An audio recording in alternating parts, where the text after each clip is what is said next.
उन सबको उनके ससुराल भेजूंगा, ऐसा मैंने सबसे वादा भी किया था। अब ये तो कंफर्म हो गया कि महिलाओं का अंतर जनपदीय ट्रांसफर कंफर्म हो गया, जो बरसों से उलझा हुआ चला आ रहा था, कोई रास्ता नहीं निकल रहा था, तो ये महिला अंतर जनपदीय ट्रांसफर फाइनल हो गया। 12 महीने की बात पर भी कुछ जवाब दिया?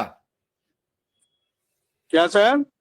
12 महीने की बात पर कुछ कहा कि नहीं, उन्होंने सारी समस्या एक एक किसी एक मुद्दे पे नहीं बोला, सारी समस्याओं पे कहा कि आपकी सारी समस्याओं पे हम लोग प्रयास कर रहे हैं कि आपकी सारी समस्याओं का समाधान हो, ऐसा उन्होंने कहा। जब हमने मानदेय चलते चलते हमने मानदेय की बात की, सर हम लोग की मानदेय बढ़ने की घोषणा कब तक होगी, तो उन्होंने कहा जल्द से जल्द इसकी घोषणा होगी, ऐसा उन्होंने कहा है। अच्छा, देखिए कोई तारीख नहीं देता। पुरुष भी घर जाएंगे, जो कुछ पुरुष हैं मूल विद्यालय से इधर उधर हैं प्राथमिक में, शिक्षा मित्र, उन्हें भी वापसी का मौका मिलेगा?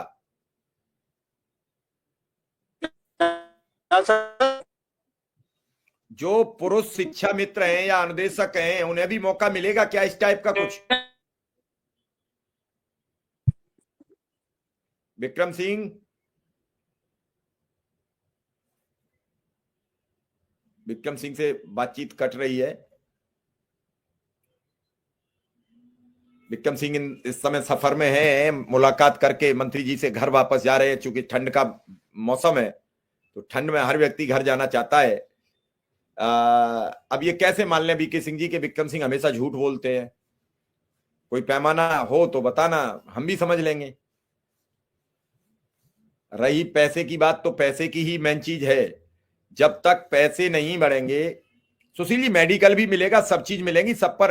अगर मैं आपसे बात समझाने का प्रयास ये कर रहा हूं कि अगर 2 आदेश अनुदेशक शिक्षा मित्रों के आते हैं, अंतर जनपदीय ट्रांसफर, पुरुषों का मूल विद्यालय वापसी और 100 बच्चों की बाध्यता, ये सब अगर खत्म होते हैं तो फिर निश्चित आप पर आपको कुछ न कुछ मिलना तय है, फिर तय हो जाएगा। फिर सरकार लगेगी कि शिक्षा मित्र अनुदेशकों की चिंता कर रही है। 100 बच्चों की बाध्यता पर लगातार बातचीत हो रही है।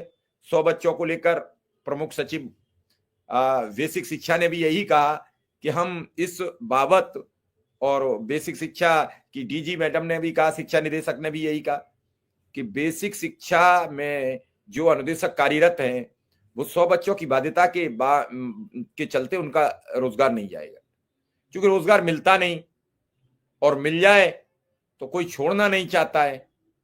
वो चाहता है कि हमारा इसमें ग्रोथ होता रहे, और आगे बढ़ना, ग्रोथ होना, ये रोजगार का एक चलन है।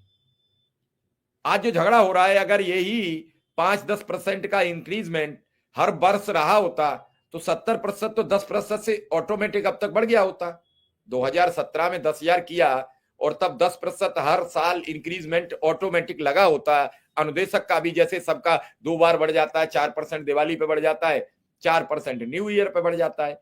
अगर 10% हर बार बढ़ता, पहली बार में ही 11,000 के करीब हो जाता, दूसरे बार में 11,400, 11,500 हो जाता, फिर 10% बढ़ता तो 11,500 बढ़ता, तो फिर अगली बार जाके हो जाता 1,300 रुपया के करीब, फिर बढ़ता तो 1,300 बढ़ता, तो वो जाके 14,500 हो जाता, फिर 14,500 बढ़ता तो जाके हो जाता 16,000।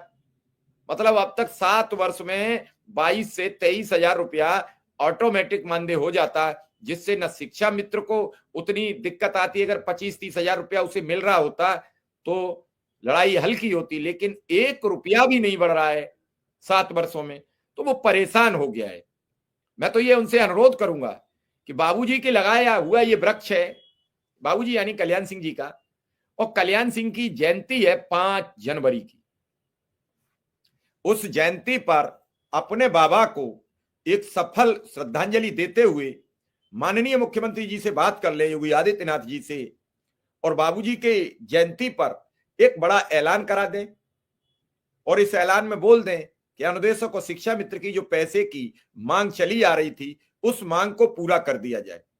मैं समझता हूं इससे बड़ी बाबू कल्याण सिंह जी को और कोई श्रद्धांजलि नहीं होगी जितनी बड़ी ये होगी। रामेश्वर प्रसाद जी, हमने उन्हें फोन लगाया, उठा नहीं है। फोन उठेगा तो मैं निश्चित, या आएगा तो मैं